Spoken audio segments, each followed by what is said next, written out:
পয়লা জানুয়ারি 1886 খ্রিস্টাব্দে শ্রী শ্রী ঠাকুর শ্রীরামকৃষ্ণ তিনি কল্পতরু হয়েছিলেন সারা বিশ্বের কল্যাণের জন্য।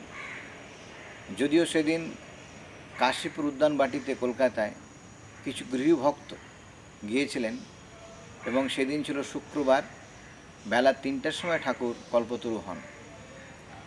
আমরা জানি ঠাকুর মূলত অসুস্থ ছিলেন বহুদিন ধরে, কিন্তু সেই দিন ঠাকুর একটু সুস্থ হয়েছিলেন এবং শুক্রবার দিনটাকে তিনি বেছে নেন কল্পতরু হওয়ার জন্য। সেই দিনে যারা যারা উপস্থিত ছিলেন প্রায় 10-12 জন ভক্ত, তাদের মধ্যে গিরিশচন্দ্র ঘোষ ঠাকুরকে প্রশ্ন করেন যে ঠাকুর কেমন আছেন ইত্যাদি। পরে ঠাকুর তাকে বলেন যে গিরিশ, তোমরা যে একে ভগবান ভগবান বলো, অবতার বলো, এর মধ্যে কী দেখেছ? গিরিশচন্দ্র উত্তরে বলেন হাত জোড় করে বসে যে ব্যাস বাল্মীকি আর ইয়ত্তা পায়নি এই মূর্খ গিরিশ, এই নেটো গিরিশ তার কী বল। অর্থাৎ ব্যাসদেব তিনি ভগবান শ্রীকৃষ্ণ লীলা কাহিনী বর্ণনা করেছেন, করে শেষ করতে পারেন। বাল্মীকি স্বয়ং তিনি রামচন্দ্রের লীলা কাহিনী বর্ণনা করেছেন, শেষ করতে পারেনি। আজও সেই কাহিনী চলছে।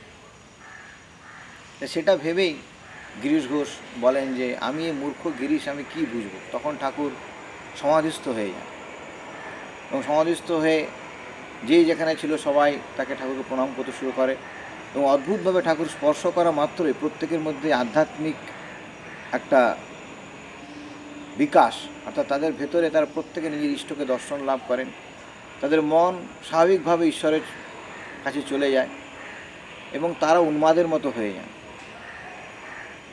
যে আধ্যাত্মিক বিকাশ তাদের সারা জীবন কষ্ট করে হয়নি, ওইটুকু সময়ে ঠাকুরের স্পর্শে তাদের মধ্যে আধ্যাত্মিক বিকাশ হয়।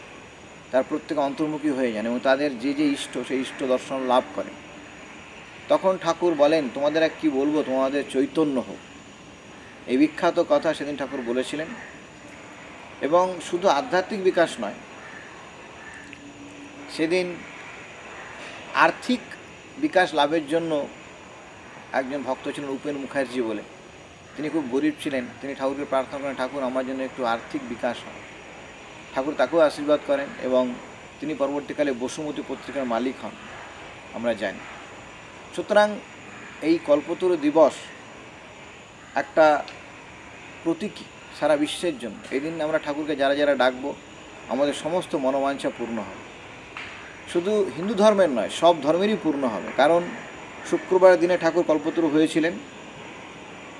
এই শুক্রবার দিনটা মুসলিমদেরও গুরুত্বপূর্ণ দিন, কারণ তারা নামাজ পড়ে।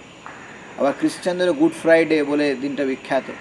সুতরাং একটা অদ্ভুত এমন দিনে ঠাকুর কল্পতরু হয়েছিলেন যেখানে সারা বিশ্বের মানুষ ঠাকুরকে ডেকে তাদের আধ্যাত্মিক, মানসিক, শারীরিক সব রকম আর্থিক উন্নতি লাভ করতে পারে বলে আমার মনে হয়।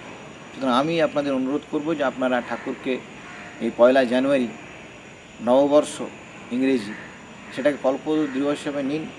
কল্পতরু হিসেবে ঠাকুরের কাছে যান, প্রার্থনা করুন এবং তার আশীর্বাদ লাভ করুন এবং এই দিনটার কথা সারা জীবন মনে রাখবেন এবং ঠাকুরের যে কথা তোমাদের চৈতন্য হোক এইটা সারাক্ষণ চিন্তা করবেন। তাহলে দেখবেন যে ঠাকুর সদা কল্পতরু হয়ে আপনাদের মধ্যে থাকবে।